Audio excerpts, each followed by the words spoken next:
వినుకొండ గ్రామం ఒక అద్భుతమైన కవిని ఈ భారతదేశానికి ఇచ్చిన గ్రామం. ఆ కవి అట్టడుగు వర్గంలోంచి అత్యున్నత స్థాయి హిమాలయ శిఖరమంత ఎత్తుకు ఎదిగిన కవి. నారాయణ రెడ్డి గారు అంటారు ఒక సందర్భంలో, ఆకాశమంత ఎత్తుకు అరిచిన కవి అన్నాడు. ఆకాశమంత ఎత్తుకు అరిచిన కవి ఈ వినుకొండలో పుట్టాడు, ఈ నేల మీద నడియాడాడు. ఈ నేల, ఈ మట్టి రేణువులు, ఈ ప్రాంతపు గాలి, ఇక్కడి గడ్డిపోచలు, ప్రాకృతిక సౌందర్యం, నల్లమల్ల సౌందర్యాత్మక వ్యక్తీకరణ ఆయన కవిత్వానికి అబ్బింది. ఆ కవిత్వం ద్వారా తెలుగు సాహిత్యంలో సజీవంగా ఉన్నాడు.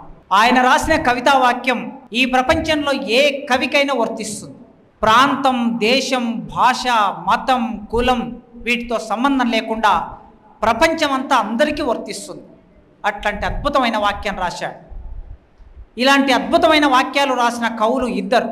మొదలు గుర్రం జాషువా, తర్వాత కాళోజీ. జాషువా రాసిన కవితా వాక్యం మీ అందరికీ తెలుసు. ఈ వేదిక మీద ఉన్నవారికి, వేదిక ముందు ఉన్నవారికి జాషువా గురించి నేను కొత్తగా చెప్పేదే ఉండకపోవచ్చు. కానీ జాషువాని నేను ఎట్లా అర్థం చేసుకున్నాను, ఒక తెలుగు సాహిత్య విద్యార్థిగా. మీ వినుకొండలో పుట్టిన ఈ జాషువాని పాలమూరు జిల్లాలో పుట్టిన నల్లమల్ల అడవుల్లో పుట్టిన నేను, అట్టడుగు వర్గం నుంచి వచ్చిన నేను ఎలా అర్థం చేసుకున్నాను అనే నా అభిప్రాయాలు మీతో పంచుకుంటాను. మీకు తెలియని విషయాలు చెప్పకపోవచ్చు, కానీ నేను ఎలా అర్థం చేసుకున్నానో మీకు తెలియకపోవచ్చు. కనుక నా స్వగతంలో, నా భావనలో, నా అధ్యయనంలో జాషువా ఎలా వ్యక్తీకరించబడుతున్నాడు అనే అంశాన్ని మీ ముందు పంచుకుంటాను. రాజు మరణించెనొక తార రాలిపోయి, సుకవి మరణించెనొక తార గగనమెక్కి. ఈ వాక్యం అందరికీ తెలుసు. ఈ రాజు మరణించి తార రాలిపోయే, ఆ రాజు ఎక్కడ జీవిస్తాడు అంటే రాతి విగ్రహాల్లోనే జీవిస్తాడు. కానీ సుకవి మాత్రం ప్రజల నాలుకల్లో జీవిస్తాడు. గుర్రం జాషువా మరణించి ఇప్పుడే కాదు, ఈ కాలమే కాదు, తెలుగు సాహిత్యం ఉన్నంతకాలం, తెలుగు భాష ఉన్నంతకాలం, ప్రపంచంలో సాహిత్యం ఉన్నంతకాలం గుర్రం జాషువా ఎక్కడ జీవిస్తాడా అంటే ప్రజల నాలుకల్లో జీవిస్తాడు, మన అందరి నాలుకల్లో ఉంటాడు. ఈ వాక్యం ఎవరికైనా వర్తిస్తుంది. కాళోజీ ఒక మాట రాశాడు.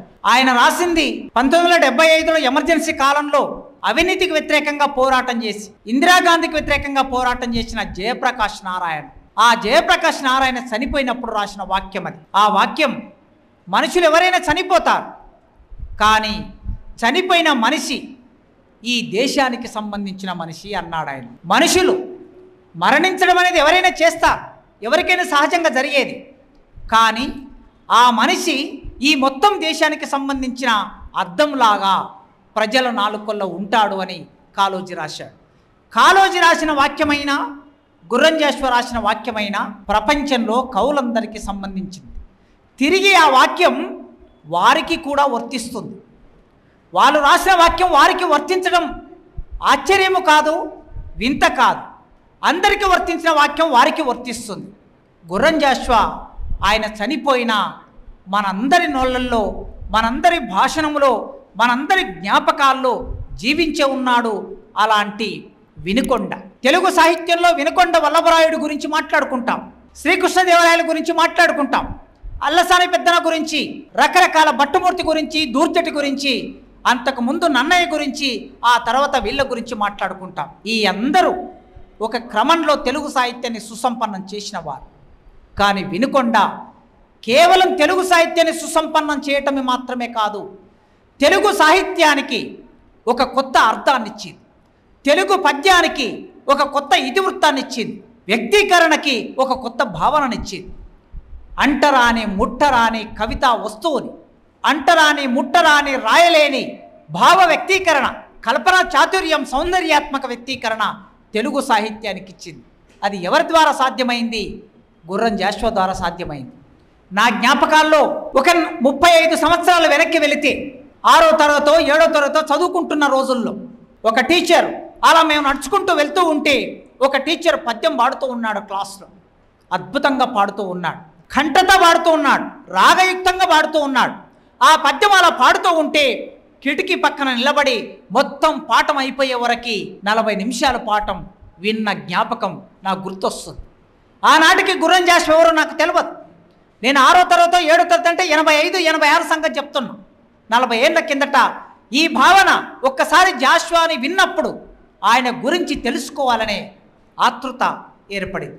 ఎందుకంటే సరిగ్గా గుర్రం జాషువా సాహిత్యంలో ఏది వ్యక్తీకరించాడో ఆ వ్యక్తీకరించిన జీవితం ఎవరిదయ్యా అంటే ఆ జీవితం మాది, ఆ జీవితం నాది, ఆ జీవితం ఇక్కడ కూర్చున్న చాలామంది.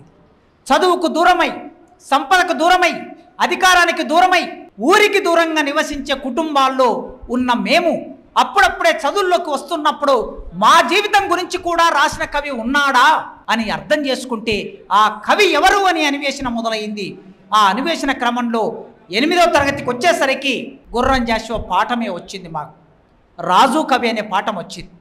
ఆ రాజు కవి అనే పాఠం చదువుకుంటున్న క్రమంలో ఇంత అద్భుతంగా ఒక కవి గురించి రాసిన కవి ఎవరు ఏమిటి పూర్తిగా నేర్చుకునే చదువుకునే అవకాశం ఆ రోజుల్లో లేదు. కవి ఏంటో ఒక నన్నయ్యని చదువుకున్నట్లు గుర్రం జాషువాని చదువుకున్నాం, ఒక దాశరథిని శ్రీశ్రీని చదువుకున్నట్లు గుర్రం జాషువాని చదువుకున్నాం.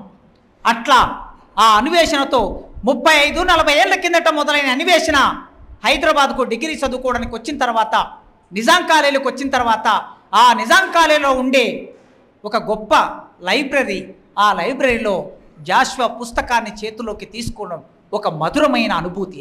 ఆ మధురమైన అనుభూతి తన జీవిత కథ, స్వీయ వృత్తాంతం, లేదా ఒక గబ్బిలం, లేదా ఒక బాపూజీ, లేదా ఒక తాజ్మహల్, ఎన్ని కావ్యాలు రాశాడు, ఎన్ని కావ్యాల్లో ఉన్న అంతరార్థం ఏమిటి, నిజంగా డిగ్రీ కాలంలో మేము చదువుతున్న ఆ రోజుల్లో ఆ పుస్తకం అలా చదువుతూ ఉంటే అర్థమయ్యి అర్థం కాని కాలం అది నవయవ్వనం. ఆ నవయవ్వనంలో శ్రీశ్రీ మహాప్రస్థాన ప్రభావంతో సాహిత్యంలోకి వచ్చాం, చరబండరాజ్ ప్రభావంతో సాహిత్యంలోకి వచ్చాం. ఆ ప్రభావంతో సాహిత్యంలోకి వచ్చి ఈయన పద్యం పట్టుకున్నప్పుడు నిజంగా పద్యం అర్థం కావడానికి కాస్త సాహిత్య పరిజ్ఞానం అవసరం, కాస్త ఎంతో కొంత అర్థాలు తెలిసి ఉంటేనే పద్యం అర్థమవుతుంది. కానీ అర్థాలు తెలవకుండా, సాహిత్యంలో లోతులు తెలియకుండా పద్యం చదివితే ఈ పద్యంలో ఉండే సౌందర్యం వలన అది మనిషిని ఆకట్టుకుంటుంది. ఆ సౌందర్యమే సాహిత్యానికి, కవిత్వానికి ఒక మంచి గుణం. అందుకే ఇప్పుడు ఒక పాట వింటాం, మనం ఒక నృత్యం చూస్తాం. ఇప్పుడు ఆ పాప నృత్యం చేసింది. ఆమె చేసిన నృత్యంలో వెనుక నడిచే పాటలో పాట అర్థం పూర్తిగా తెలియకపోవచ్చు, మనకి సాధారణమైన పాఠకులకి శ్రోతలకి అర్థం తెలియకపోవచ్చు. కానీ అందులో ఉండే ఆ నృత్యం ఉండే భంగిమ వలన, లేదా దానికి ఉండే శ్రావ్యం వలన, లేదా దానికి ఉండే ధ్వని వలన, గమకాల వలన అది మనం వింటూ ఉంటాం. మీకు తెలుసు శ్రీశ్రీ మహాప్రస్థానంలో పోయమ్స్ చాలామందికి అర్థం కావు, కానీ ఆ పోయమ్స్కి అభిమానులుగా ఉంటారు. ఎందుకు అంటే అందులో ఉండే రిధం వలన. ఆ రిధం సౌందర్యాన్ని ఇస్తుంది. అట్లా వచన కవితకి, గేయ కవితకి ఒక రిధం ఉన్నట్లు పద్యానికి కూడా ఒక రిధం ఉంటుంది.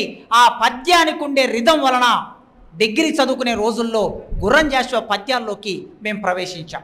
తర్వాత పీజీకి వచ్చాక ఎంఏ తెలుగు చదువుతున్నప్పుడు గబ్బిలం అనేది ఒక పాఠ్యాంశంగా మా చేతుల్లోకి వచ్చింది.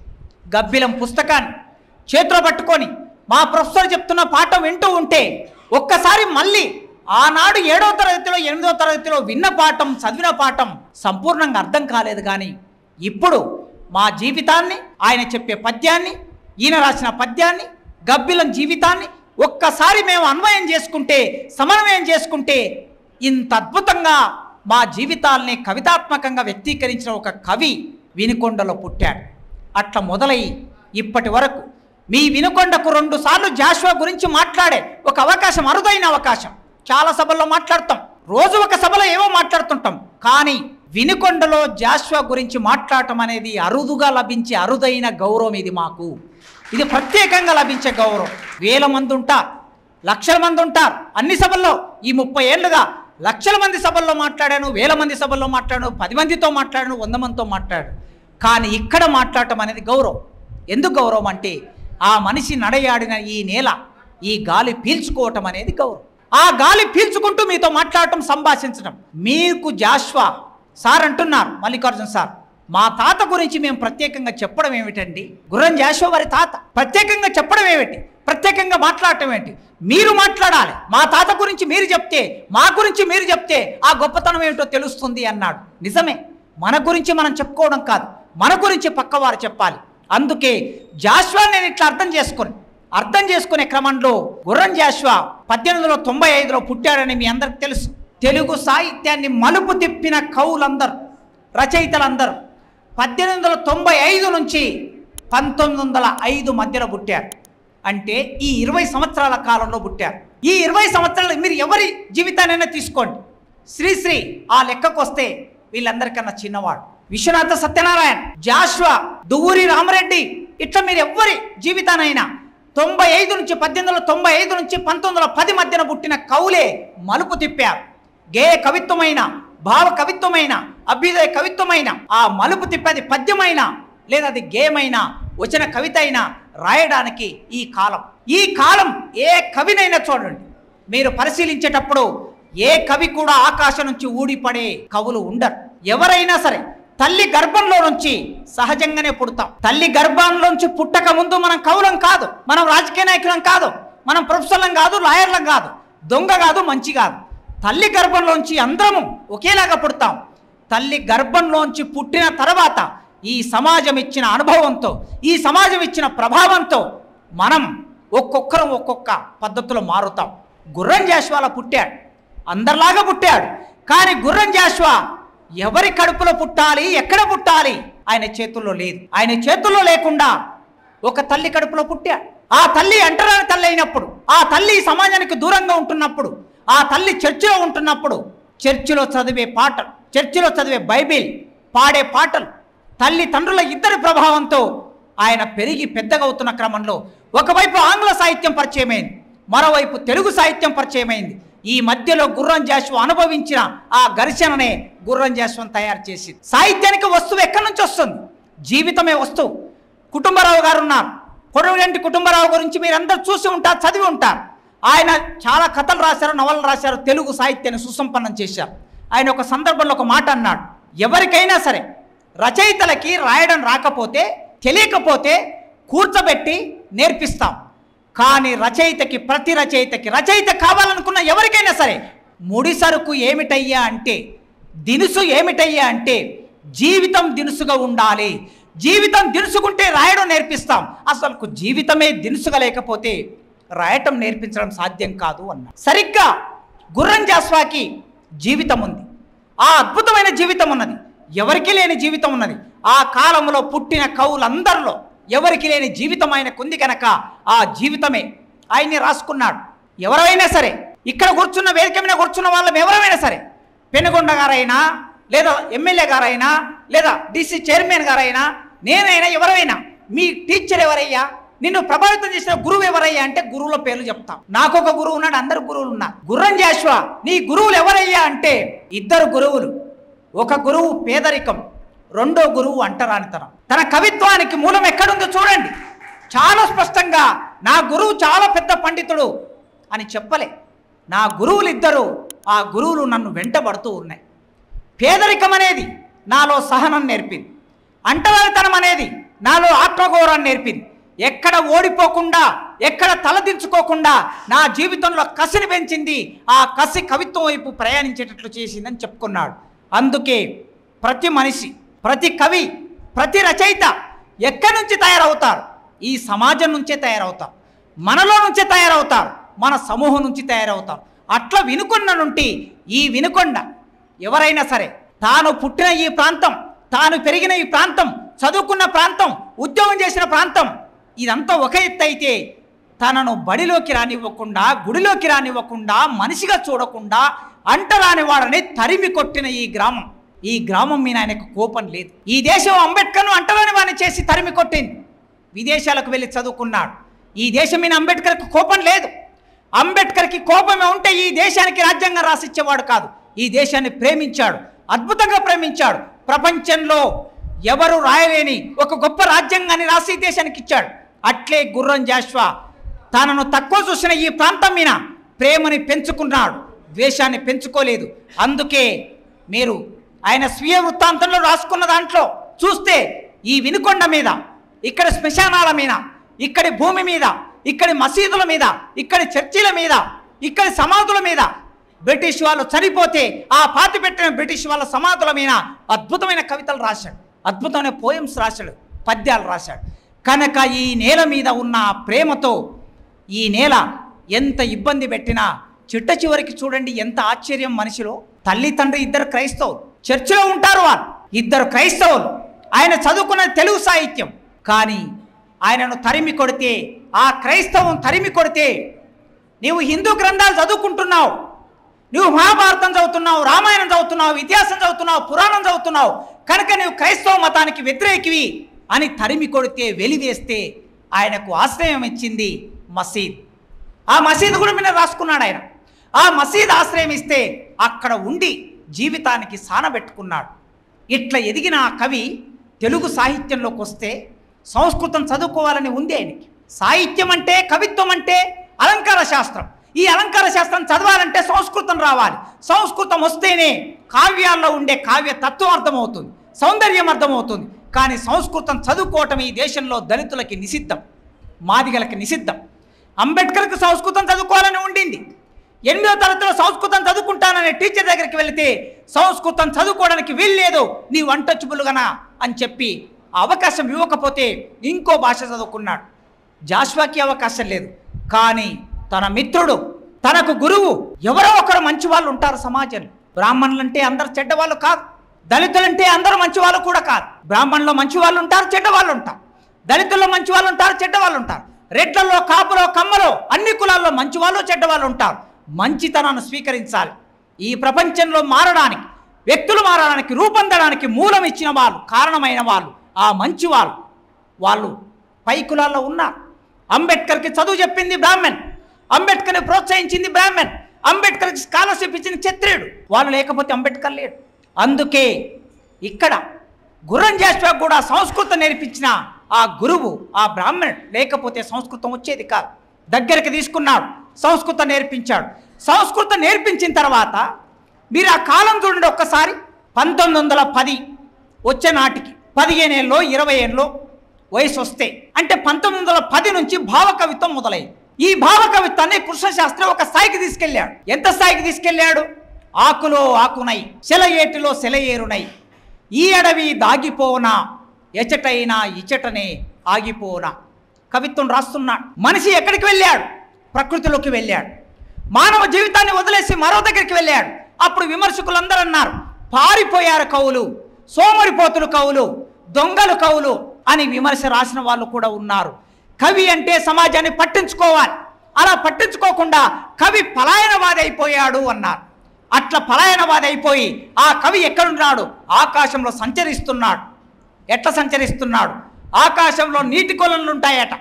ఆ నీటి కొలంలో పడవలేసుకొని నేను ప్రయాణం చేస్తూ ఉంటాను అని రాశాడు. మకరందంలో మకరందం అవుతాను, తేనెలో తేనెనవుతాను, పక్షిలో పక్షినవుతాను, దిగిరాను దిగిరాను దివి నుంచి భువికి, నవ్వి పోదురుగాక నాకేటి సిగ్గు అని కవితను రాస్తూ ఉన్నాడు. ఇది భావ కవిత్వం. ఈ భావ కవిత్వ ప్రభావానికి గురైన శ్రీశ్రీ 1930 వచ్చే నాటికి కమ్యూనిస్టు మేనిఫెస్టో పరిచయం అయ్యాక అక్కడి నుంచి తన కవితా పంతులు మార్చుకున్నాడు. మార్చుకొని ఏం రాశాడు?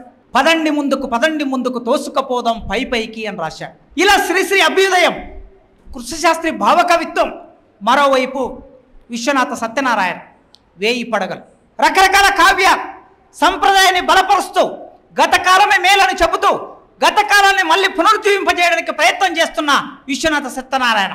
ఒకవైపు తిరోగమన భావాలు, మరోవైపు అభ్యుదయ కవిత్వం, ఇంకోవైపు భావ కవిత్వం. ఇలాంటి కాలంలో నిప్పు కనికలాగా కవిత్వాన్ని చేతిలో పట్టుకొని ఈ ప్రాంతం నుంచి, వినుకొండ నుంచి గుర్రం జాషువా తెలుగు సాహిత్యంలోకి వచ్చాడు. ఎలా రాయాలి కవిత్వం?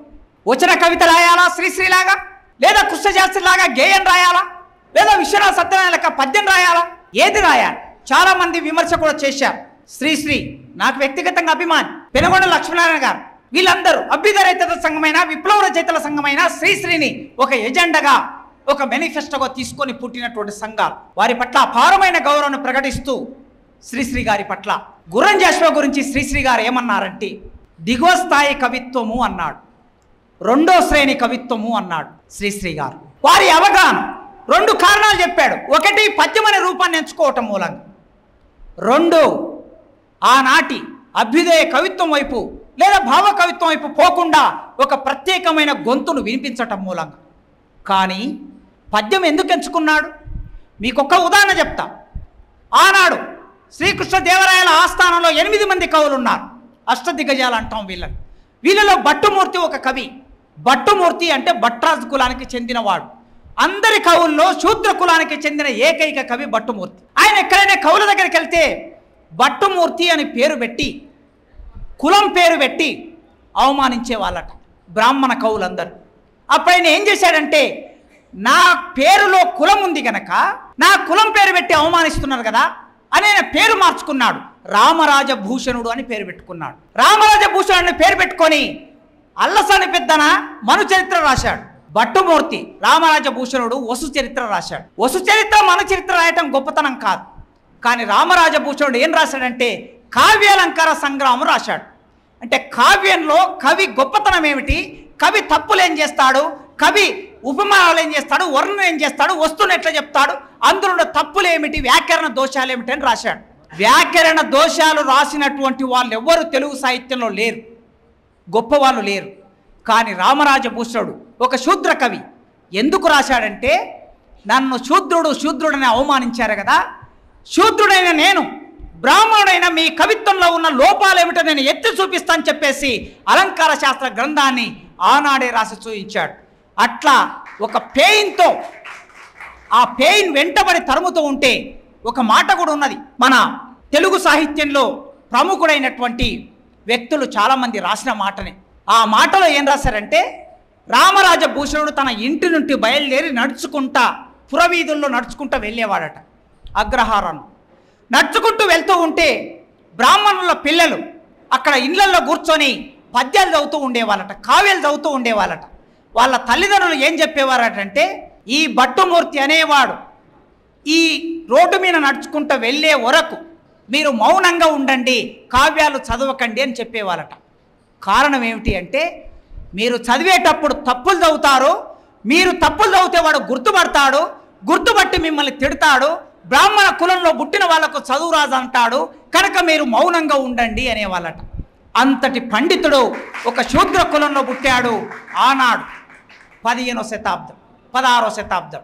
ఆ తర్వాత వస్తే మళ్ళీ ఈ కాలంలో గుర్రం జాషువా, ఆధునిక కాలంలో గుర్రం జాషువా, నీకు చదువు రాదన్నారు కదా, నీకు సంస్కృతం నేర్పించమన్నారు కదా, నిన్ను బడిలోకి రానివ్వమన్నారు కదా, నువ్వు తక్కువ వాడివి అన్నారు కదా. నేను తక్కువ వాడిని అయితే, బడిలోకి రాకపోతే ఏ దానితో నన్ను తక్కువ చేశారో ఆ పద్యమే చేతబట్టి ఆ పద్యాన్ని రూపంగా ఎంచుకొని దాని ద్వారా కవిత్వాన్ని చెప్పి మీ అందరికన్నా కవిత్వాన్ని నిలబెట్టగలిగే రూపం పద్యం అని నేను చాటి చెప్పుతాను చెప్పి పద్య రూపాన్ని ఎంచుకున్నాడు గుర్రం జాషువా. అందుకే ఆ పద్యంలో ఏ వస్తువు రాయాలి, రూపం పద్యం అయితే వస్తువేం రాయాలి. ఒక ఆయన భావకవిత్వం ఆకుల మీద, జంతువుల మీద, ప్రియురాలి మునివేళ్ల మీద, ఆకాశం మీద రాస్తున్నాడు. ఇంకొక ఆయన మళ్ళీ మన చరిత్రను తీసుకొస్తున్నాడు, మళ్ళీ పురాణాలను తీసుకొస్తున్నాడు. ఇంకొక ఆయన అభ్యుదయం రాస్తున్నాడు, కమ్యూనిజం రావాలని రాస్తున్నాడు. మరి నేనేం రాయాలి? వీళ్ళలాగా రాయాలా? కాదు కాదు, నా జీవితాన్ని నేను తెలుగు సాహిత్యానికి పరిచయం చేయాలి. అప్పటి వరకు తెలుగు సాహిత్యంలో దళితుడి జీవితాన్ని, అంటరాని వాడి జీవితాన్ని పరిచయం చేసిన ఒక్క కవి కూడా లేడు. కనుక ఈ దళితుడి జీవితాన్ని కావ్య వస్తువుగా తీసుకురావాలి. మిత్రులారా, ఆయన మేఘ సందేశం చదువుకున్నాడు, కాళిదాసు మేఘ సందేశం రాశాడు. ఈయన సంస్కృత కవి, సంస్కృత సాహిత్యానికి మూల పురుషుడుగా, ఆది కవిగా చెప్పేవాడు కాళిదాసు. కాళిదాసు మేఘ సందేశంలో మేఘుడు గురించి, మేఘుడి బాధ గురించి, తన ప్రియురాలికి తన వేదనని పంపించే, మేఘం ద్వారా పంపించి ఆ భాషనంతా అందులో కనిపిస్తుంది. కానీ తెలుగు సాహిత్యంలో హంస గురించి రాశారు, కోయిల గురించి రాశారు, రామచిలుకల గురించి రాశారు, బ్రాహ్మణుల గురించి రాశారు, క్షత్రియుల గురించి రాశారు. కానీ గబ్బిలం గురించి, గబ్బిలాన్ని కావ్య వస్తువుగా చేసుకునే ఒక తత్వం గురించి తెలుగు సాహిత్యంలో ఎవరు రాయలేదు. ఎందుకు గబ్బిలాన్ని ఎంపిక చేసుకున్నాడు? గబ్బిలాన్ని మనం ఇంట్లోకి రానివ్వం, గబ్బిలం ఇంట్లోకి వస్తే అపశకునం అనుకుంటాం. అందుకే ఆ గబ్బిలాన్ని కావ్య వస్తువుగా మార్చుకున్నాడు. కావ్య వస్తువుగా చేసుకొని గబ్బిలమే కథానాయకుడు అయ్యాడు. దళితుడు కథానాయకుడు. ఇక్కడ గబ్బిలం ద్వారా సందేశం పంపించాలి. ఈ దళితుడు ఒక కోయిల ద్వారానో, ఒక హంస ద్వారానో, లేదా ఒక నెమలి ద్వారానో, లేకపోతే ఇంకో వారి వారి ఇండ్లలో ఉండే ప్రముఖమైన జంతువులో, పక్షులో, లేదా వారి కావ్యాల్లో ఇప్పటికే చెప్పబడినటువంటి వాటి ద్వారా సందేశం పంపించడం సాధ్యం కాదు. ఎందుకంటే అవి వీళ్ళ ఇంట్లో ఉండవు గనక. తన ఇంట్లోకి వచ్చే తాను అంటరాని వాడు, గబ్బిలం అంటరానిది, గబ్బిలం తన ఇంట్లోకి రాగలుగుతుంది, గబ్బిలంతో తను మాట్లాడగలుగుతాడు. అందుకే తెలుగు సాహిత్యంలోకి వస్తువుని, ఏ వస్తువు రాయాలనుకున్నప్పుడు ఒక కొత్త వస్తువుని ఈ వినుకొండ నుండి తెలుగు సాహిత్యానికి పరిచయం చేసిన అద్భుతమైన కవి, మహాకవి గుర్రం జాషువా. ఆ ప్రవేశపెట్టిన తర్వాత కొత్త రూపం ప్రవేశపెట్టాడు, కొత్త శిల్పం ప్రవేశపెట్టాడు. అయితే వర్ణనలు ఎట్లా చేశారు? అల్లసాని పెద్దన, ముక్కు తిమ్మన, నన్నయ్య, ఎర్రన, తిక్కన, వీళ్ళకి వర్ణనలు ఎక్కడి నుంచి వచ్చాయి? ఆకాశపు వర్ణన, ఇంద్రధనుసు వర్ణన, చంద్రోదయం వర్ణన, సూర్యోదయం వర్ణన, సూర్యాస్తమయం వర్ణన, అందమైన అమ్మాయి వర్ణన, రాజు వర్ణన, ఆ రాణి వర్ణన, అంతాపుర స్త్రీల వర్ణన, వారి శృంగార వర్ణన. ఇదే కదా తెలుగు సాహిత్యంలో ఉన్నది. ఇంతకన్నా ఎక్కువ ఏమైనా ఉన్నదా? ఇది కాకపోతే అలవైకుంఠపురములో ఆ మూలన దాపల మహాలక్ష్మి తొడమిన పడుకున్న విష్ణువు వర్ణన. ఇదే కదా తెలుగు సాహిత్యంలో ఉన్నది. కానీ వర్ణన చేయాలనుకున్నప్పుడు ఒక కొత్త ప్రతీకలు, పదబంధాలని తెలుగు సాహిత్యానికి పరిచయం చేశాడు. శివసాగర్ గారు రాశారు ఒక సందర్భంలో. ఏం రాశారంటే, తెలుగు కవిత్వం వల్ల ఇది అగ్రహారపు వాసన వస్తున్నది. ఈ అగ్రహారపు వాసనకి చీయా బువ్వ వాసనని తగిలించాలి. ఉదయిస్తున్న సూర్యునిపై చిర్రా చిటికన పుల్ల తీసుకొని దరువేసి దండోర వేసి ఈ తెలుగు సాహిత్యాన్ని పునీతం చేయాలని రాశాడు శివసాగర్. కనుక ఆ చీయా బువ్వ లేదా ఆ అంటరాని వాడల గురించిన ఆ ప్రతీకలు, ఆ గృహము, వారు తినే తిండి, వీటికి సంబంధించిన వర్ణనని తెలుగు సాహిత్యంలోకి తీసుకొచ్చాడు. ఎన్ని కోయిల పాటలు వృధా అయ్యనో కదా. ఎన్ని కోయిల పాటలు! ఈ దేశంలో, ఈ ప్రపంచంలో కళాత్మకమైన వ్యక్తీకరణ సృష్టి ఎవరి దగ్గర ఉంటుంది? శ్రమజీవుల దగ్గర ఉంటుంది. శ్రమజీవులు కళల్ని సృష్టిస్తారు. ఆ సృష్టించిన కళ పరాయి వాళ్ళ పరమవుతుంది. శ్రమలో నుంచే పాట పుడుతుంది, శ్రమలో నుంచే కళ పుడుతుంది. ఆ కళ నుంచి మానవ భావోద్వేగాలు సౌందర్యాత్మకంగా వ్యక్తం అవుతాయి. మరి ఆ శ్రమ నుంచి పుట్టినటువంటి ఈ జీవితం గుర్రం జాషువా ఆ జీవితానికి సంబంధించిన ఒక్కొక్క పదబంధాన్ని తెలుగు కవిత్వానికి పరిచయం చేశాడు. ఇంతమంది కళాకారులు ఈ కింది కులాల్లో పుట్టారు. కానీ కళ బయటికి రాలేదు, గుర్తించబడలేదు. ఆ గుర్తించబడకపోవటం మూలంగా ఎక్కడికక్కడ అది వెన్నెల రాత్రుల్లో, అది చిక్కు చీమల్లో, లేదా కస్తూరి జింకలాగా ఎక్కడ పడితే అక్కడ ఈ ప్రపంచానికి పరిచయం కాకుండా ఆగిపోతుంది అని రాశారు. అందుకే ఈ సౌందర్యం మనకి అర్థం కావాలి. గుర్రం జాషువా కవితా సౌందర్యం, పోతన కవితా సౌందర్యం గురించి చెప్తారు. పోతన కవితా సౌందర్యం గురించి చెప్పినప్పుడు గుర్రం జాషువా కవితా సౌందర్యం కూడా తెలుగు సాహిత్యంలోకి వచ్చింది. అయితే జాషువా సమకాలికులు చాలామంది కవులు, వారు పుట్టిన కులాల వలన సామాజిక గౌరవం, సాహిత్యానికి కులం ఉంది, రాజకీయాలకి కులం ఉంది, చదువుకు కులం ఉంది, సమాజానికి కులం ఉంది. ఈ భారతదేశంలో కులం ఉన్నంత వరకు కులం వెంటబడుతూనే ఉంటుంది.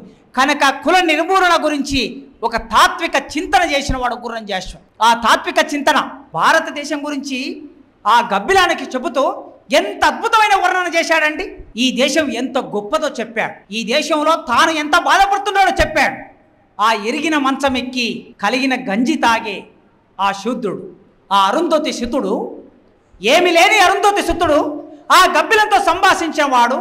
ఆ గబ్బిలం అలా వెళుతూ ఉంటే ఈ భారతదేశం ఎంత గొప్పదో ప్రపంచ సాహిత్యంలో లిఖించే విధంగా రికార్డ్ చేశాడు గుర్రం జాషువా. కనుక జాషువా ఎవరి పక్షం వహించాడు? ఎవరి జీవితాన్ని రికార్డ్ చేశాడు? అందుకే కవి కోకిలగా ఈ తెలుగు సాహిత్యంలో నిలబడి కొత్త స్వరాన్ని వినిపించాడు. పంచమ స్వరం సభల్లోకి వెళ్ళినప్పుడు, వేదిక మీద కూర్చున్నప్పుడు 10 మంది కవులుంటే కవులందరూ వాళ్ళు కవులే. ఒక బ్రాహ్మణ కవి, ఒక వెలమ కవి, ఒక కమ్మ కవి, ఒక కాపు కవి, ఒక మాదిగ కవి, ఒక మాల కవి ఉండరండి.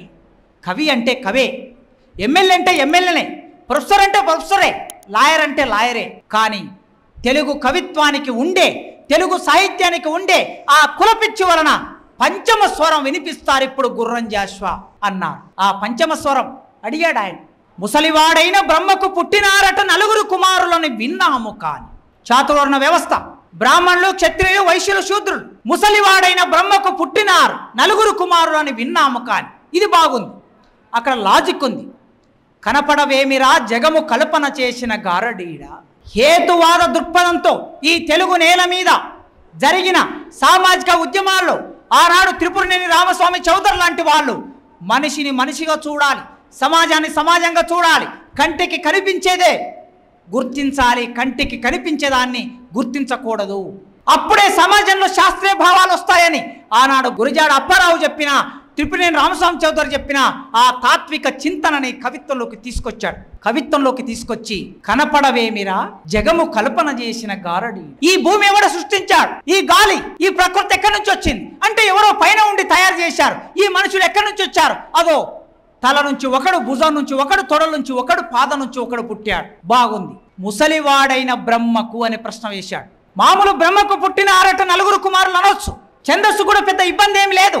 కానీ ముసలివాడైన బ్రహ్మకు అని అంటే లాజిక్ ఏమిటంటే, మామూలుగా 60 ఏళ్ళు 70 ఏళ్ళు దాటిన తర్వాత పిల్లలు పుట్టరు కదా, మగవాళ్ళకి పుట్టే సామర్థ్యం ఉండదు కదా. అందుకే ముసలివాడైన బ్రహ్మకు పుట్టిన 9 కుమారులని విన్నాము. కానీ పసరము కన్న హీనుడు ఈ పంచముడు, ఈ పంచమ స్వరం, ఈ 5వ వర్ణస్థుడు ఎవరమ్మా సవిత్రి అనే ప్రశ్న వేశాడు. దీనికి సమాధానం ఇప్పటి వరకు గుర్రం జాషువా వేసిన ఈ ప్రశ్నకి సమాధానం లేదు. అందుకే ఒకవైపు తాత్విక చింతనని, మరోవైపు సమానత్వ భావాన్ని, ఇంకోవైపు అద్భుతమైన కవితాత్మకతని తెలుగు సాహిత్యానికి కొత్త పద్ధతిలో పరిచయం చేసిన వ్యక్తి గుర్రం జాషువా. గుర్రం జాషువా ఆ సమకాలీనంలో ఉన్నటువంటి కవులందరూ రకరకాల పద్ధతుల్లో ఎన్ని రకాలుగా అవమానించారో ఆ అవమానాలన్నీ రికార్డ్ అయి ఉన్నాయి. అవి అవునా కాదా, వాటికి సాక్ష్యాలు ఉన్నాయా లేదా అనే చర్చలోకి నేను వెళ్ళటం లేదు. అవి రికార్డ్ అయిన అక్షరబద్ధమై ఉన్నాయి. ఆ అక్షరబద్ధమై ఉన్నవి అవి వాస్తవం అనుకుంటే ఇంత అవమానించిన ఆయన కవిత్వానికి, కవికి కులముందా, కవితకి కులముందా? కులం ఉండాలని వాళ్ళు అనుకుంటే ఆ కులమే ఎక్కువ తక్కువలో నిర్ణయిస్తే గుర్రం జాషువా కవిత్వానికి సమానంగా పోలినవాడు తెలుగు సాహిత్యంలో ఆనాడు ఒక్కరైనా కనిపిస్తారా? కొత్త వస్తువు మాత్రమే కాదు కదా, కొత్త శిల్పంతో కవిత్వం రాశాడు కదా. మరి అంత అద్భుతంగా రాసినటువంటి ఆ వ్యక్తికి ఈనుని సాగనంపి ఇల్లు చేరి కలిగిన గంజి దాగి వాని రెక్కల కష్టంబు లేని నాడు సస్యరమా పండి పులకించ సంశయించు. అద్దెపల్లి రామ్మోహన్ రావు గారు గుర్రం జాషువా కవిత్వంలో వర్గతత్వం గురించి, వర్గ భావన గురించి చాలా వ్యాసాలు రాశారు. పెనుగొండ గారు కూడా రాశారు. గుర్రం జాషువా ఆయన కవిత్వంలో వర్గతత్వం కూడా, వర్గ దృక్పథం కూడా ఎంత స్పష్టంగా వ్యక్తం చేశాడో చూడండి. వాని రెక్కల కష్టంబు లేని నాడు సస్యరమా పండి పులకించ సంశయించు. వాడు పని చేయకపోతే ఆ అంటరాని వాడు, ఆ శూద్రుడు పని చేయకపోతే, వాడి చెమట చిందకపోతే, వాడిని కన్నీళ్లు రాలకపోతే, వాని చెమట ఎరువుగా మారకపోతే, రక్తం చిందించకపోతే సస్యరమా ఈ భూమి నేను పంట పండను పో అంటుందట. అంత అద్భుతమైన భావన, ప్రతీకం తీసుకొచ్చాడు. అట్లే ఈ గుడులు, గోపురాలు, ఈ సంపదలు, ఈ బిల్డింగులు కట్టిన వాళ్ళందరూ ఎవరు? వాని రెక్కల కష్టంబు లేని నాడు సస్యరమ పండకపోతే 3 మూర్తులకు కూడా కూడు లేదు అని ప్రశ్న చేశాం. మీరెవరైతే పూజిస్తున్నారో ఆ 3 మూర్తులకి నైవేద్యం పెట్టాలంటే మొట్టమొదటి నైవేద్యం ఎక్కడి నుంచి వస్తుంది? వాళ్ళ అంటరాని మునివేళ్లతో నాట్లు వేస్తేనే, ఆ అంటరాని మునివేళ్లతో కలుపు బీక్తేనే, ఆ అంటరాని మునివేళ్లతో కోస్తేనే, కుప్ప కొడితేనే అది మిల్లులోకి వెళ్ళి బియ్యంగా మారి నీ 3 మూర్తులకి కూడుగా మారుతుంది. ఒకవేళ ఆ నైవేద్యం అంటూ వడితే వాళ్ళకు నీవేం పెట్టలేవు. ఇలాంటి శాస్త్రబద్ధమైన ప్రశ్నలు వేశాడు. ఒక్కొక్కసారి గుర్రం జాషువా ఎస్టాబ్లిష్మెంట్ను వ్యతిరేకించాడు. ఎస్టాబ్లిష్మెంట్ అంటే రాజ్యం, రాజ్యం అంటే రాజు. ఫిరదౌసి కావ్యం చదివితే ఈ ప్రపంచంలో కవులు, రాజు వీరి మధ్యన ఉండే ఆ విభజన రేఖ. రాజులు ఎంత గొప్పవారు, కవులు ఎంత గొప్పవారు, చివరికి ఏ కీర్తి నిలబడుతుంది? కోటలు పేటలు కూలిపోతాయి. గురజాడ అప్పారావు రాసినట్లు కోటలు పేటలు కూలిపోతాయి. ఏది నిలుస్తుంది? కీర్తి, అపకీర్తి మాత్రమే నిలుస్తుంది సమాజంలో. అందుకే ఆ రాజు ఎంత గొప్పవాడైనా ఆ రాజు రాతి విగ్రహాల్లో మాత్రమే ఉంటాడు. కానీ ఈ కవి మాత్రం తాను రాసిన కావ్యం వలన, కవితా వాక్యం వలన ఈ ప్రపంచం ఉన్నంత వరకు కవి ఉంటాడు అనే భావనని, భావుకతని ఆ కావ్యంలో వ్యక్తం చేశాడు. గాంధీని ప్రేమిస్తే, గాంధీ మీద రాస్తే గాంధీవాది అవుతాడు. అవుతాడా గుర్రం జాషువా గాంధీవాది? గుజరాత్ ముసలి శెట్టి అని రాశాడు. దుడ్డు కర్ర చేతబూనిన గుజరాత్ ముసలి చెట్టి, ఆ గుజరాత్ ముసలి శెట్టి అని గాంధీని మాట్లాడితే నా సహోదరుడు అంబేద్కరు అన్నాడు. నా సహోదరుడు అంబేద్కరు సీమకు వెళ్ళి, అంటే ఇంగ్లాండ్ వెళ్ళి మూగ జీవుల గురించి నోటిలో మాట రాని మూగ జీవులు ఎవరయ్యా ఈ దేశంలో అంటే శూద్రులు, దళితులు. ఆ మూగ జీవుల గురించి అక్కడి ఇంగ్లాండ్ చక్రవర్తితో పోరాటం చేసి వాదన చేసి కావలసిన హక్కులు తీసుకొచ్చాడు నా సహోదరుడు అని అంబేద్కర్ గురించి రాసిన, జీసస్ గురించి రాసిన, సుభాష్ చంద్రబోస్ గురించిన కవిత్వం చూడండి. కొందరు కవిత్వం రాస్తే ఒకే వస్తువు మీద ప్రారంభం నుంచి చివరి వరకు చనిపోయే వరకు రాస్తారు.